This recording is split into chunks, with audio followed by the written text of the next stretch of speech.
नमस्कार.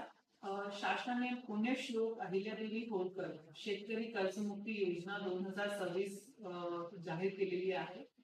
या योजनेच्या अनुषंगाने 1 एप्रिल 2019 पासून 31 मार्च 2025 पर्यंत जे काही कर्ज थकीत होते आणि त्यानंतर 31 मार्च 2026 पर्यंत त्यांनी परतफेड केली नव्हती आणि ते ड्यू होते, असे सर्व शेतकरी बांधव जे आहेत त्यांचा कर्ज जो आहे तो शासनाने माफ करण्याचा निर्णय घेतलेला आहे आणि या अनुषंगाने कारवाई सुरू झालेली आहे.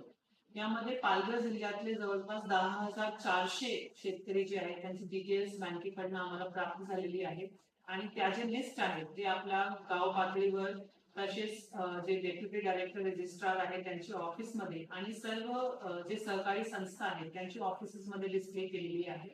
यामध्ये कुठलीही अडचण असल्यास जे शेतकरी बांधव आहे त्यांनी तुमच्या तालुक्याचे प्रमुख तहसीलदार ऑफिस किंवा डीडीआर ऑफिस मध्ये त्याचे ग्रीव्हन्स नोंद करावी, जेणेकरून आपली योग्य ती ग्रीव्हन्स जी आहे त्याची तक्रारीची दखल घेऊन त्याचं निराकरण करता येऊ शकतं. सोबतच प्रत्येक शेतकऱ्यांनी जे याच्यामध्ये पात्र आहे आपला आधार ऑथेंटिकेशन करून घ्यावा, जेणेकरून हा लाभ मिळण्यास आपल्याला सुलभ होईल.